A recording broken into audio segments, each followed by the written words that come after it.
واسأل عنا له المنا قل علامات انت تدريبه مدعيكم غايب عنا والحكم ميوز في الغيبة ينبغي الإنسان يتأنى ويحكم بأحكام مصيبة لا تحس بالحيف ذا منا النصف ناخذ ونعطيبه.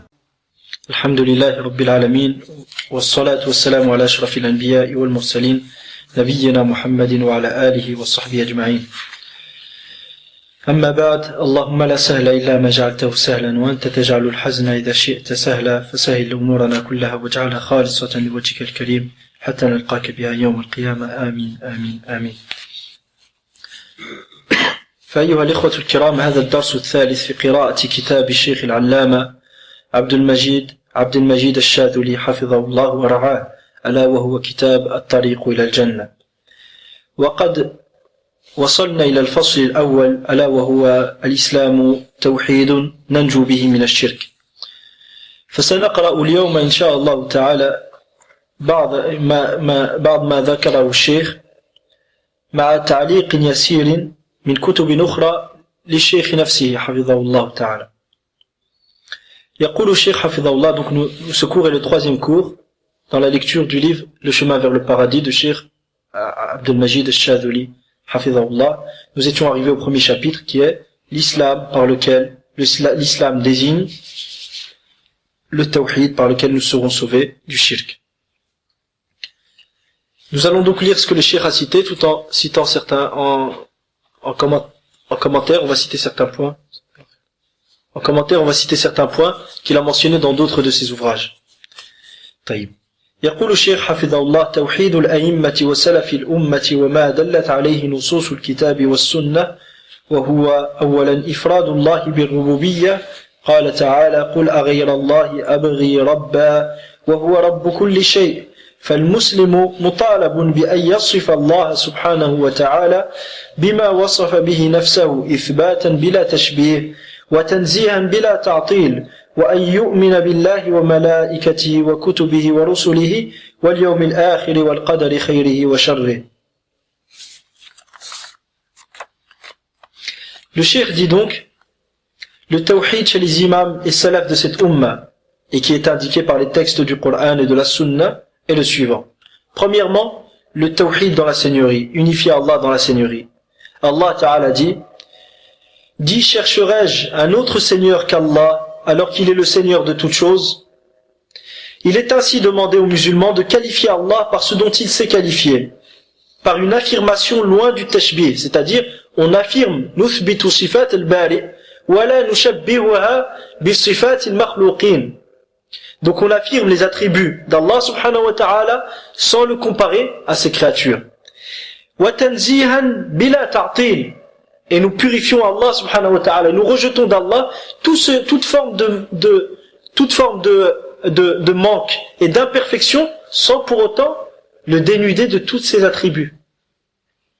فمثلا يعني بين قوسين هنا طائفة من هذه الأمة أرادت إثبات الصفات فدخلت في التشبيه بحيث أنها وصفت الله تبارك وتعالى بما لا يليق به وبما هو تشبيه محض بخلقه تبارك وتعالى.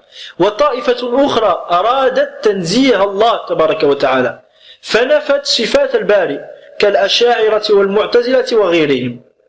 Donc nous avons deux groupes ici qui s'affilient à cette umma. Nous avons le premier groupe qui ont voulu attribuer à Allah subhanahu wa ta'ala ce qu'il s'est lui-même attribué, mais qui sont entrés dans une autre porte d'égarement, en le comparant à ses créatures.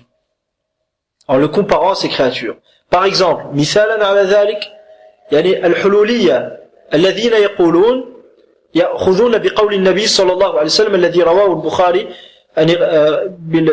بقول الله تبارك وتعالى في الحديث القدسي في صحيح البخاري قال: ما تقرب إلي عبدي بشيء أحب إلي مما افترضته عليه ولا يزال عبدي يتقرب إلي بالنوافل حتى أحبه فإذا أحببته كنت سمعه الذي يسمع به وبصره الذي يبصر به ويده الذي يبطش بها ورجله الذي يمشي بها وإذا سألني لأعطينه وإن استعاذني لأعيذنه ومن عاد لي وليا لآذنته بالحرب. فأخذوا بهذا الحديث قالوا كنت سمعه الذي يسمع به. قالوا إن الإنسان إذا اجتهد في عبادة الله والتعبد لله فإن الله يحل فيه. تعالى الله عما يقولون علوا كبيرا. فأهل السنة والجماعة يثبتون لله صفاته بلا تشبيه. واضح. Donc une partie de cette communauté, de gens qui sont affiliés à cette communauté, par exemple les Hululiyya, qui ont pris un hadith du prophète sallallahu alayhi wa sallam à titre d'exemple. Lorsque Allah subhanahu wa ta'ala dit, le prophète dit, Allah ta'ala a dit, dans Sahih al-Bukhari, mon serviteur ne se rapproche pas de moi par une chose qui m'est plus chère que ce que je lui ai prescrit, les obligations. Et mon serviteur ne cesse de se rapprocher de moi par les nawaf et les actes recommandés jusqu'à ce que je l'aime. Et lorsque je l'aime, je deviens son ouïe par lequel il observe, par lequel il entend, sa vue par laquelle il voit, sa main par laquelle il prend et ses pieds par lesquels il marche. Et lorsqu'il me demande une chose, je vais certes lui accorder. Et lorsqu'il me demande protection, je vais certes lui le protéger. Et quiconque déclare la guerre à l'un de mes alliés, et quiconque est hostile envers l'un de mes alliés, je lui déclare la guerre. Donc ils ont pris ce hadith, ils ont dit, comme al-Hallaj, al-Zindiq, qui a osé dire que بحثت عن الله تبارك وتعالى 70 سنة فما وجدته إلا في جبتي. Il dit j'ai cherché Allah pendant 70 ans, 70 ans. Je l'ai trouvé j'ai fini par le découvrir où? Dans mon habit, c'est-à-dire en moi. Comment ils en sont arrivés à ce genre de conclusion? Parce qu'ils ont pris des textes du Coran et de la Sunna sans réellement les comprendre, sans revenir à la compréhension des salafs, sans revenir à la compréhension que le prophète sallallahu alayhi wa sallam avait. Et en affirmant les attributs, mais cette affirmation les a amenés au tashbih, à comparer Allah à ses créatures et à diminuer même de la valeur d'Allah et à insulter Allah. Ce texte-là qui dit كنت سمعه الذي يسمع به أي لا يسمع إلا ما أحب ما رضيت له سمعه وبصره الذي يبصر به أي لا يبصر إلا ما رضيت له النظر إليه ويده الذي يبطش بها أي لا يبطش ولا يأخذ ولا يتناول إلا ما رضيت له تناوله وأخذه وكذلك لا يمشي إلا في الأماكن التي رضيتها له وأبحتها له. Le sens de ce hadith qui est je suis son ouïe par lequel il entend, sa vue par laquelle il voit, sa main par laquelle il prend et ses pieds par lesquels il marche, c'est-à-dire qu'il ne regarde que ce dont j'ai été satisfait et que je lui ai permis de regarder. Il n'écoute que ce que je lui ai permis d'écouter. Il ne prend que ce que je lui ai permis de prendre et il ne marche que vers les endroits où je lui ai permis d'aller. Mais en aucun cas on ne peut prendre ce texte et comparer Allah à ses créatures ou rabaisser Allah à dire qu'Allah entre dans ses créatures. Ta'ala Allah subhanahu wa ta'ala amma yaqulun. Allah subhanahu wa ta'ala est loin de toutes ces accusations mensongères. Donc Ahl Sunnati wal Jama'a affirme les attributs d'Allah subhanahu wa ta'ala sans tashbih, sans le comparer à ses créatures. Et une purification dénudée de négation, c'est-à-dire on rejette qu'Allah subhanahu wa ta'ala puisse ressembler à ses créatures. Mais sans pour autant arriver au fait de rejeter tous les attributs. Al-Mu'tazila, par exemple, ils ont dit quoi? قالوا أن أخص صفات الإله هي القدم فبالتالي إذا أثبتنا قالوا عفوا إن أخص صفات الذات الإلهية هي القدم فبالتالي إذا أثبتنا صفات موجودة في القدم مع الذات فقد أشركنا بالله سبحانه وتعالى وأثبتنا قدماء مع الله. هذا قول المعتزلة ولذا نفوا جميع الصفات ويعني كما يزعمون والقصد من وراء ذلك كما يزعمون هو تنزيه الله سبحانه وتعالى تنزيه الله سبحانه وتعالى. Donc les Mu'tazila ils ont dit quoi? La caractéristique la plus propre à l'essence divine c'est quoi? C'est l'ancienneté. Donc si tu affirmes que dans l'éternité des attributs ont existé avec cette essence, c'est que forcément tu as affirmé qu'il y avait d'autres anciens avec Allah, Donc par conséquent, tu es associé à Allah. وقالوا إن كان النصارى أصبحوا مشركين وكفارا لأنهم أثبتوا آلهة ثلاثة فما بالك بالذي يثبت 99 إلها تعالى الله عن قولهم. Ils ont dit quoi? Ils ont dit si les chrétiens ils sont devenus mécréants parce qu'ils ont affirmé trois divinités. Qu'en est-il de ceux qui affirment 99 ou 99 divinités? Pourquoi? Parce qu'il te dit si tu attribues les attributs à Allah subhanahu wa ta'ala, donc forcément tu as affirmé d'autres dieux avec Allah. Donc ils n'affirment aucun attribut à Allah subhanahu wa ta'ala. La yuthbituna lillahi sifatan qat. Ibtira'a كما يقولون ابتغاء التنزيل. Tout ça pourquoi? Soi-disant pour purifier Allah subhanahu wa ta'ala et rejeter toute ressemblance d'Allah à ses créatures. Ahl Sunnah ils ne sont ni là ni là. Ahl Sunnah ils affirment les attributs divins, ils affirment les attributs d'Allah subhanahu wa ta'ala sans le comparer à ses créatures et sans rejeter les attributs. On affirme sans comparer. واضح؟ فنثبت لله الصفات بلا تشبيه ولا تعطيل ولا تكييف. Il est donc demandé aux musulmans de qualifier Allah par ce dont il s'est qualifié par une affirmation loin du tashbih et wa tanzihan, une purification dénudée de négation bila ta'til. Et de croire en Allah, ses anges, ses livres, ses messagers, le jour dernier et le destin, qu'il soit bon ou mauvais. Et une chose, نقطة يعني بين قوسين القدر وقدر الله وقضاؤه كله خير ولكن المقدور هو الذي ينسب إليه أنه شر أما القدر فليس فيه شر والشر ليس إليك كما قال النبي صلى الله عليه وسلم في دعائه فالقدر كله خير والمقدور هو الذي ينسب إليه الشر والمقصود بالإيمان بالله بالقدر والإيمان بالقدر خيره وشره بالقدر شره أي المقدور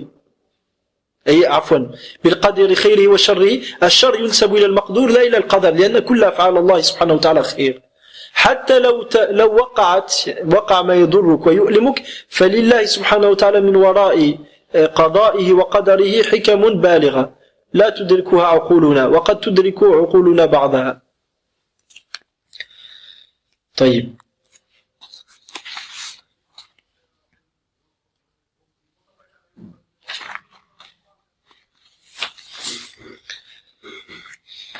ثانيا إفراد الله بالعبادة. Le deuxième point, c'est d'unifier Allah dans son adoration. وهو ينقسم إلى 3 أقسام. الحكم بلا شريك أي إفراد الله بالحكم بلا شريك. قال تعالى أفغير الله أبتغي حكما وهو الذي أنزل إليكم الكتاب مفصلا وهو تحقيق أي إفراد الله بالحكم بلا شريك هو تحقيق العبودية لله بقبول شرعه ورفض ما سواه من الشرائع والقوانين. ثانيا النسك إفراد الله النسك لله بلا شريك أي إفراد النسك لله سبحانه وتعالى بلا شريك. قال تعالى النسك هي التعبدات. قال تعالى قل إن صلاتي ونسكي ومحياي ومماتي لله رب العالمين لا شريك له وبذلك أمرت وأنا أول المسلمين. طيب ثالثا الولاية بلا شريك. قال تعالى قل أغير الله أتخذ وليا فاطر السماوات والأرض وهو يطعم ولا يطعم قل إني أمرت أن أكون أول من أسلم ولا تكونن من المشركين. وهذا معناه أن يتولى المسلم الله ويتولى في الله فتكون ولايته لله سبحانه وتعالى أصلا وولايته للرسول صلى الله عليه وسلم وللمؤمنين تبعا فلا يتولى غير المسلمين ولا يتولى المسلمين إلا في الله وبالتالي فلا يخرج عن ولاية الإسلام إلى ولاية القومية نعرات الجنس أو الوطنية نخوم الأرض أو إذا فعل ذلك عالما مختارا فقد اتخذ من دون الله وليا وهذا شرك ينتفي به الإسلام. Le deuxième point donc unifier Allah dans son adoration. Premièrement, donc il y a 3 choses ici. Premièrement, le jugement sans aucun associé. D'unifier Allah dans son jugement sans lui donner aucun associé dans son hukm. Allah subhanahu wa ta'ala nous dit dans le Coran, chercherai-je un autre qu'Allah chercherai-je un autre juge qu'Allah alors que c'est lui qui a fait descendre vers vous ce livre bien exposé. Ce verset exprime la manière de réaliser l'adoration d'Allah en acceptant sa loi et en refusant toute autre législation et loi humaine. C'est-à-dire en n'adhérant pas à ces législations-là. Inch'Allah, ça va venir, on va voir quel est l'opposé de cette forme de tawhid qui est d'unifier Allah dans son jugement. Deuxièmement, les actes cultuels sans aucun associé, c'est-à-dire unifier Allah dans les invocations, dans le sacrifice. Par exemple, Allah subhanahu wa ta'ala dit Qul inna salati wa nusuki, dit en vérité ma salat, mes actes, mes sacrifices, mes actes de dévotion, ma vie et ma mort, mahyaya wa mamati, lillahi rabbil alamin, appartiennent à Allah, le Seigneur des mondes. La sharika la, il n'a nul associé, wa bidhalika umirtu, et voilà ce qu'il m'a été ordonné, wa ana awwalul muslimin, et je suis le premier à me soumettre. Ça c'est la deuxième chose. Et on va exposer ça après par la deuxième forme d'unicité d'Allah dans l'adoration, d'unifier Allah dans les actes cultuels, les doigts, les sacrifices et autres. Le premier, d'unifier Allah dans son jugement. Et on va voir comment on réalise ça. Troisièmement, l'alliance sans lui donner aucun associé. D'unifier Allah dans l'alliance. Al-wala, kama qala al-shaykh, al-wilayatu bila sharik. D'unifier Allah dans l'wilaya, sans lui donner aucun associé. Allah Ta'ala dit, قُلْ أَغَيْرَ اللَّهِ أَتَّخِذُ وَلِيًّا فَاطِرِ السَّمَاوَاتِ وَالْأَرْضِ وَهُوَ يُطْعِمُ وَلَا يُطْعَمُ قل إني أمرت أن أكون أول من أسلم ولا تكونن من المشركين. Dis, devrais-je prendre pour allié autre qu'Allah, le créateur des cieux et de la terre, alors que c'est lui qui nourrit et personne ne le nourrit. Dis, on m'a commandé d'être le premier à me soumettre et ne sois jamais du nombre des mushrikin. Ce qui signifie que le musulman doit s'allier à Allah et pour Allah. Son alliance à Allah sera donc le fondement, la base, le pilier. Et l'alliance envers le messager et les croyants en découlera. Il ne s'alliera donc jamais aux non-musulmans. Et ne s'alliera aux musulmans que pour Allah. Ne délaissant jamais son alliance islamique pour une alliance patriotique ou nationaliste. Et si jamais il agit de la sorte, en connaissance de cause et tout en ayant le choix, sans avoir été contraint, il aura alors pris autre qu'Allah comme allié, et ce qui est du shirk qui annule l'islam, qu'Allah nous en préserve. قال ابن القيم رحمه الله تعالى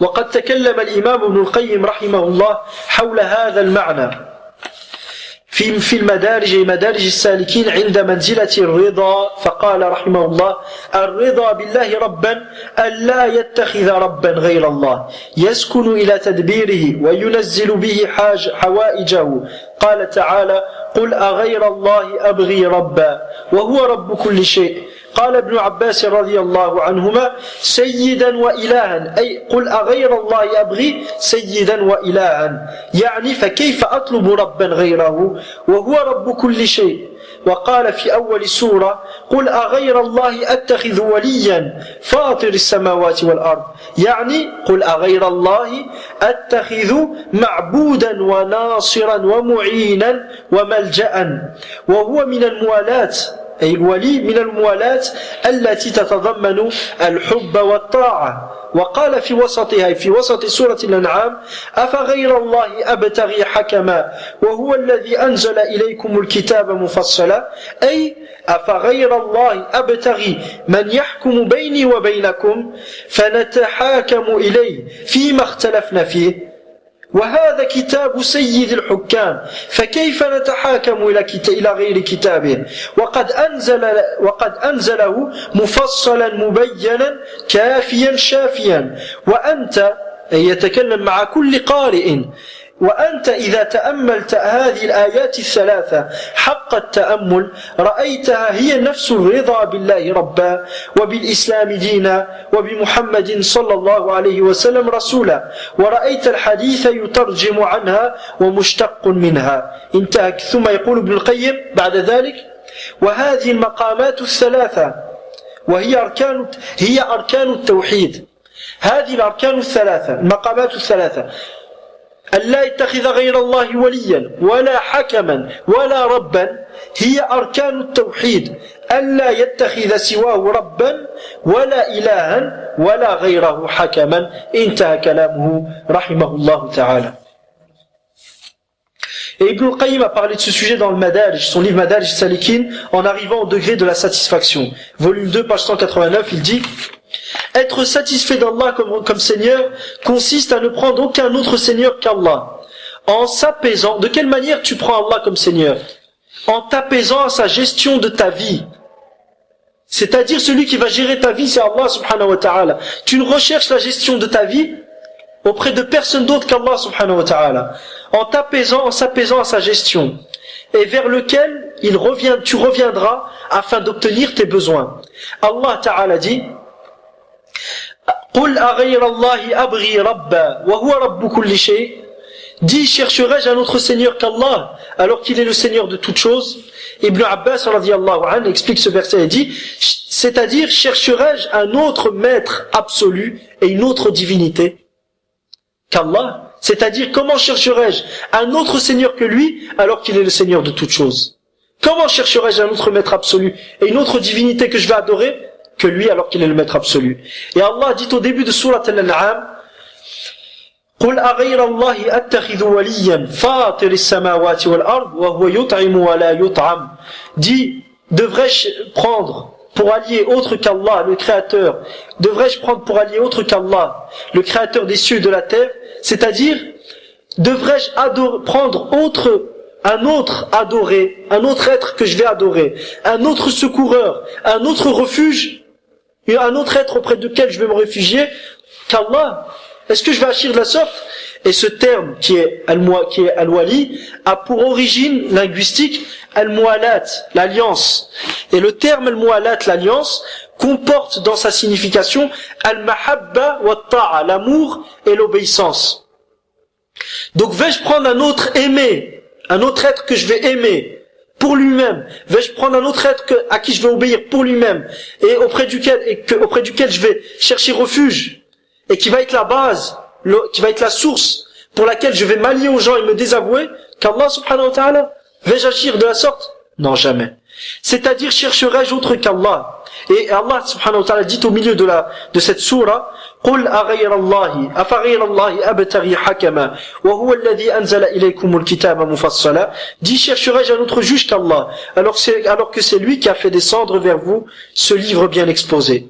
C'est-à-dire, chercherai-je un autre qu'Allah comme juge afin de trancher entre vous et moi, et vers lequel nous reviendrons afin de trancher de nos litiges? Est-ce que je vais faire ça? Jamais. Alors que voici son livre, qui est le maître des juges. Comment pourrions-nous donc revenir vers autre que son livre afin de trancher de nos litiges? Alors qu'il a révélé son livre bien exposé et qui est suffisant et qui est une guérison, une solution à tous les maux et les litiges des gens. Le livre d'Allah est une guérison pour toutes les maladies. Le livre d'Allah est une solution pour toutes les problématiques. Et il est suffisant et toutes les solutions se trouvent dedans. Donc est-ce que je vais abandonner ce livre-là pour revenir à vos lois pour trouver une solution à nos litiges? Jamais. Puis Ibn Qayyim rahimahullah dit: et si tu médites ces 3 versets convenablement, tu t'apercevras qu'ils décrivent comment être satisfait d'Allah comme Seigneur, de l'islam comme religion, comme dîn, et de Muhammad sallallahu alayhi wa sallam comme messager. Si tu réalises ces versets, comme on va voir par après, Inch'Allah. Aujourd'hui, on aura sûrement pas le temps. La prochaine fois, on va donner en détail ce qui s'oppose à la satisfaction d'Allah comme Seigneur, ce qui s'oppose à la satisfaction d'Allah comme juge, et ce qui s'oppose à la satisfaction d'Allah comme allié. On va voir ça, Inch'Allah. Quand tu les auras compris correctement et convenablement, à ce moment-là, tu comprendras réellement le sens de la satisfaction d'Allah comme Seigneur, l'islam comme religion, et de Muhammad sallallahu alayhi wa sallam comme messager. Et tu comprendras qu'être satisfait qu'Allah soit le seul juge, le seul allié et le seul être adoré, le seul Seigneur, tu comprendras que cette satisfaction est pareille au fait d'accepter qu'Allah subhanahu wa ta'ala est ton Seigneur et d'accepter d'être satisfait qu'Allah soit ton Seigneur, l'islam ta religion et Muhammad sallallahu alayhi wa sallam ton messager. Ibn al-Qayyim dit donc, et si tu médites ces 3 versets convenablement, tu t'apercevras qu'ils décrivent comment être satisfait d'Allah comme Seigneur, de l'islam comme religion, et Muhammad sallallahu alayhi wa sallam comme messager. Et tu constateras que le hadith ne fait que traduire leur sens à ces 3 points-là. Et qu'il en est puisé, que le hadith est puisé de ces versets. Puis Ibn al-Qayyim rahimahullah dit, et ces 3 degrés sont les piliers du tawhid. C'est-à-dire que les serviteurs ne prennent personne d'autre qu'Allah comme Seigneur, personne d'autre qu'Allah comme divinité, qui ne prennent personne d'autre qu'Allah comme Seigneur, comme divinité ou comme juge. Qui ne prennent personne d'autre qu'Allah comme Seigneur, comme divinité ou comme juge. Ici se terminent les paroles d'Ibn al-Qayyim rahimahullah ta'ala, et de là, Inch'Allah, on verra la suite, l'explication du cheikh dans le prochain cours, mais on doit méditer ces points-là. Et علينا بتدبر ما سبق وإمعان النظر فيه إن شاء الله تعالى حتى نفهم مراد ربنا من أقواله ومن وحيه ومن سنة نبيه صلى الله عليه وسلم وأن نفهم بأن الواقع المرير الذي نعيشه كثر وعم فيه وطم فيه الشرك بالله سبحانه وتعالى فكم من أناس إذا صار بينهم أمر أو شجر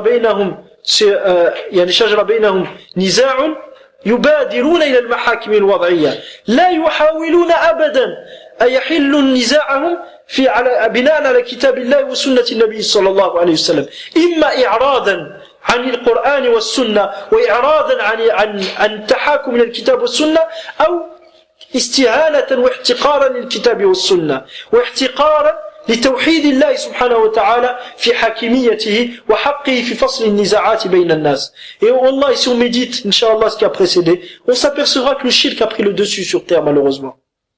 Que le shirk est, où que tu jetteras le regard, tu trouveras du shirk, Allah nous en préserve. Et tu t'apercevras, par exemple, tu t'apercevras qu'un grand nombre de gens, même qui s'affilient à l'islam, dès qu'il y a un problème chez eux, qu'est-ce qu'on fait? Tribunaux. Ils pensent même pas régler leurs problèmes, ce qu'Allah a dit, ce que le prophète sallallahu alayhi wa sallam a dit. Non, tout de suite les tribunaux. Ça c'est soit parce qu'ils se détournent de la religion d'Allah, ils ne sont pas satisfaits de la religion d'Allah subhanahu wa ta'ala, ils n'acceptent pas Allah subhanahu wa ta'ala comme juge suprême, soit parce qu'ils méprisent Allah, et ils méprisent la religion d'Allah, et ils n'estiment pas la religion d'Allah et la loi d'Allah comme elle le mérite. Et c'est pour ça qu'ils en arrivent à cette situation-là. Combien de gens aujourd'hui entrent dans la police et prêtent allégeance à la Constitution, et ils prennent un autre qu'Allah subhanahu wa ta'ala comme allié? Combien d'entre eux aujourd'hui combattent dans les armées mécréantes contre les musulmans? Et c'est devenu une chose normale. Certains même du'at qui égarent les gens aujourd'hui, lorsque quelqu'un vient les voir, est-ce que je peux entrer à la police? Il lui dit, fais ce que tu veux. Fais ce que tu veux. Fais ce que tu veux. Il serait venu le voir, il lui aurait dit, écoute, j'ai trouvé un portable dans une voiture, est-ce que je peux casser la voiture et le prendre? Il va lui dire, qu'est-ce que tu veux? Wallah qu'il n'oserait pas lui dire ça. واسأل عنا له المنا قل علامات انت تدريبه مدعيكم غايب عنا والحكم ميوز في الغيبة ينبغي الإنسان يتأنى ويحكم بأحكام مصيبة لا تحس بالحيف ذا منا النصف ناخذ ونعطيبه